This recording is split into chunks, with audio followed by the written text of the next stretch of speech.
Hello everyone, আমি দীক্ষা Ghosh, Jhargram government medical কলেজের ফার্স্ট ইয়ার এমবিবিএস স্টুডেন্ট।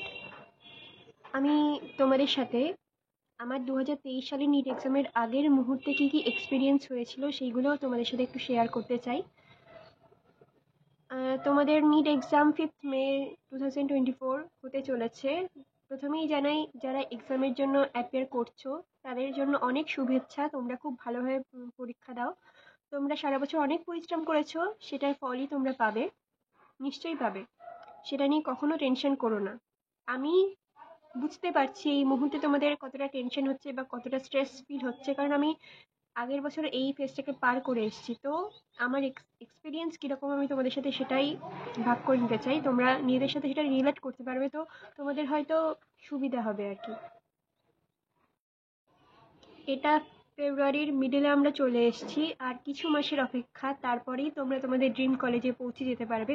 এই কটা দিন তোমরা পড়াশোনা করতে থাকো, যেরকম পেসে তোমরা পড়াশোনা করে এসছো গত এক বছর, সেই পেসটাকেই ধরে রাখো।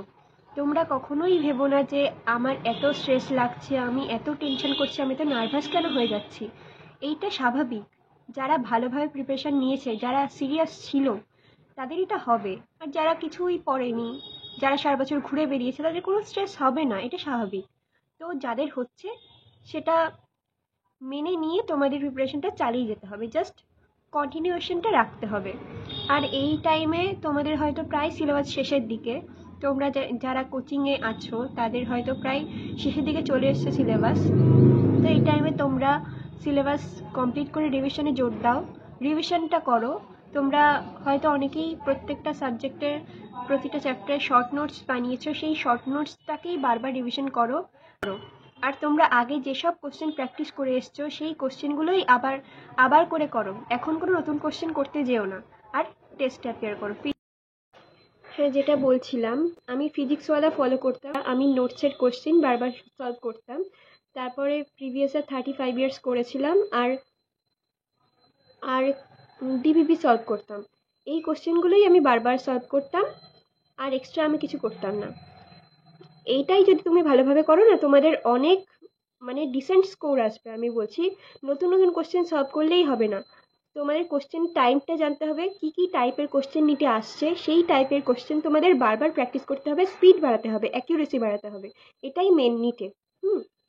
টেস্টে যে কোশ্চেনগুলো আমার ভুল হতো সেই কোশ্চেনগুলো আমি আবার দেখতাম আর কি। আমার মিস্টেক কপি ছিল, সেই মিস্টেক কপিতে আমি মিস্টেকগুলো নোট ডাউন করে রাখতাম। আমি প্রতিটা কোশ্চেন রাতে শুতে যাওয়ার সময় দেখে শুতাম আমার কি টাইপের মিস্টেক হচ্ছে, কেন মিস্টেক হচ্ছে, এইগুলো আমি দেখতাম আর কি।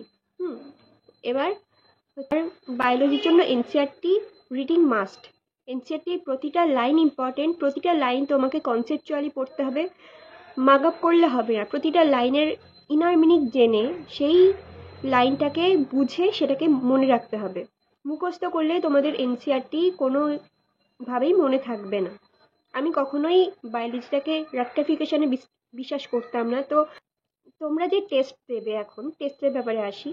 টেস্টের সময় তোমাদের মার্কসের দিকে অত মনোযোগ দিলে হবে না। মার্কস তোমাদের 300 আসুক, 400 আসুক, 500 আসুক, যতই আসুক না কেন, সেটা টেস্টের কতটা হাই লেভেলের টেস্ট বা লো লেভেলের টেস্ট, সেটার উপর ডিপেন্ড করছে মার্কসটা। তো মার্কসের উপর ফোকাস করলে হবে না।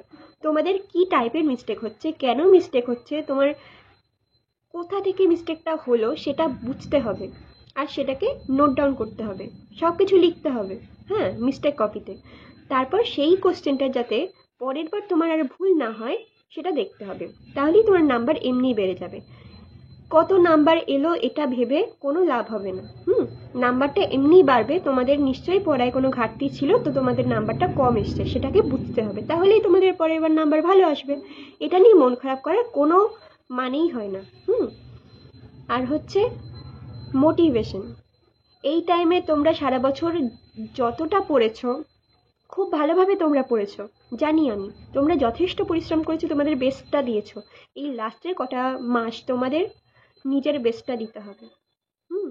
এই লাস্ট কটা দিনই তোমাদের র্যাঙ্ক ডিসাইড করবে, তোমরা কত ভালোভাবে স্ট্রেস ফ্রি রাখতে পারছো নিজেকে। এটা নিজের সাথে নিজের লড়াই, আমি বলবো। আমি জানি এই টাইমে খুবই টেনশন হয়, আমি নিজেই খুব টেনশন করতাম। সারাদিন ভাবতাম আমি যদি না পাই কি হবে? আমার তো নিট ছাড়া আর কোনো এক্সামের জন্য আমি অ্যাপিয়ার করিনি। তো আমার ছোটবেলা থেকে একটাই স্বপ্ন ছিল যে আমি ডাক্তার হব। তো এইটা ছাড়া আমি এটা না পেলে আমি কি করব? আমার সেকেন্ড কোনো অপশন ছিল না। তো আমার স্ট্রেসটা স্বাভাবিকভাবেই বেশি ছিল। এইটা ভেবে ভেবেই আমি অনেক টাইম নষ্ট করেছি, আমি এখন বলছি। সেই টাইমটাই যদি আমি স্ট্রেস ফ্রি রাখতে পারতাম নিজেকে, তো আমার র্যাঙ্কটা আরও ভালো আসতে পারতো। তো আমি এইটুকুই বলবো, তোমরা নিজেদেরকে সেলফ মোটিভেটেড রাখার চেষ্টা করো।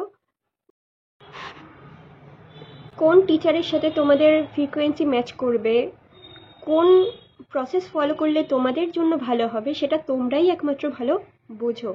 নিজেদের প্রয়োজন নিজেরা মেটানোর চেষ্টা করো।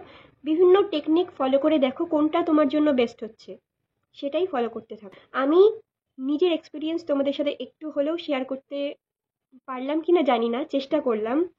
তো হয়তো তোমরা অনেকেই রিলেট করতে পারবে। আজকের জন্য এইটুকুই থাক।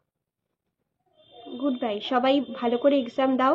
হুম, এই কটা দিন খুব ভালোভাবে পড়তে থাকো।